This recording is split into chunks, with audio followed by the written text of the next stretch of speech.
regard rétrospectif nous permettrait d'identifier le vrai assassin de la démocratie malienne.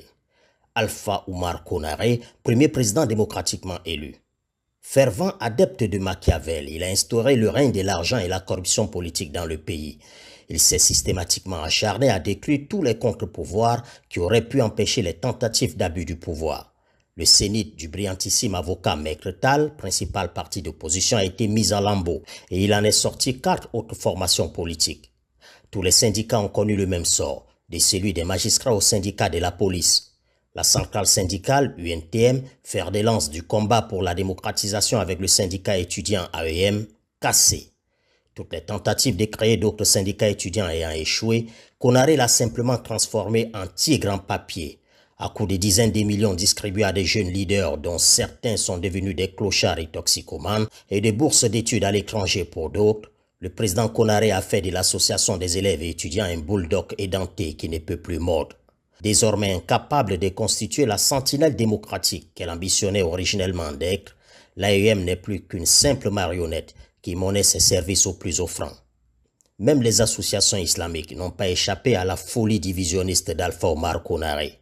Quid de l'armée jadis redoutée qui faisait trembler tous les pays voisins? Après l'avoir fait passer pour une bande de nostalgiques d'une époque révolue, le pseudo-champion d'Afrique de la démocratie s'est acharné à réduire à sa plus stricte expression l'institution militaire. Les officiers de valeur furent mis dans des garages, les budgets défense réduits de façon drastique.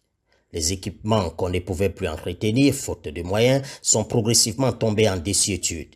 La base aérienne de Bamako-Sénou et le camp des blindés sont devenus des cimetières pour engins inopérants.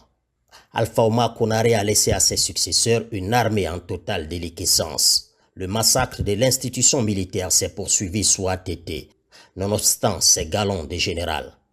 Les femmelettes encrayées, mal formées, sous-équipées et sans motivation, qu'Ibeka a trouvé à son accession au pouvoir ne pouvaient faire face à aucune menace. Tous les experts des questions militaires sont d'avis qu'on n'inverse pas la tendance d'un tableau aussi sombre en 10 ou même 15 ans. Après avoir détruit tous les contre-pouvoirs, le président Konaré, qui voulait visiblement léguer le chaos en héritage aux Maliens, s'est retourné contre sa propre famille politique qu'il a laissée en lambeaux. Chassé comme un malpropre d'une formation à laquelle il avait tout donné, Ibeka est parti avec une fraction importante de l'ADEMA. Soumaïla Cissé et Soumaïlou Boubé Maïga ont chacun pris une portion. Aujourd'hui, le parti de Konaré s'apparente à un ramassis d'opportunistes qui vaquent au gré des princes du jour. Désormais sans âme, l'ADEMA est de tous les pouvoirs sans jamais être au pouvoir. Elle n'a d'ailleurs plus les moyens humains et financiers, ni le ressort idéologique et la capacité organisationnelle pour le reconquérir. Les vraies questions auxquelles il faudrait à un moment apporter réponse sont connues. Comment organiser des élections crédibles? Comment assurer l'indépendance d'une cour constitutionnelle dont pratiquement tous les membres doivent leur nomination au pouvoir en place? Comment rendre la justice indépendante? Comment lutter efficacement contre la corruption dans un pays où le haut fonctionnaire ou le ministre qui n'a pas énormément volé serait considéré par ses proches comme un maudit? Bien même quand ils sont arrêtés, les délinquants en col blanc maliens finissent par bénéficier de la liberté provisoire qui se transforme toujours en liberté définitive. Comme on le voit, aucun de ces problèmes n'a été créé par Ibrahim Boubacar Keïta qui en a juste hérité. D'ailleurs, depuis l'instauration de la démocratie avec les élections de 1992, les Maliens n'ont été satisfaits d'aucun de leurs dirigeants.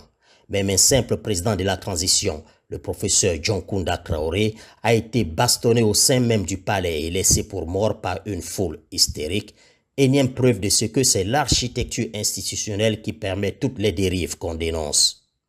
Comme on peut le constater à l'analyse, c'est le système qui est pervers et non l'homme Ibeka qui a failli. Il faudrait donc réformer le système et non remplacer l'homme.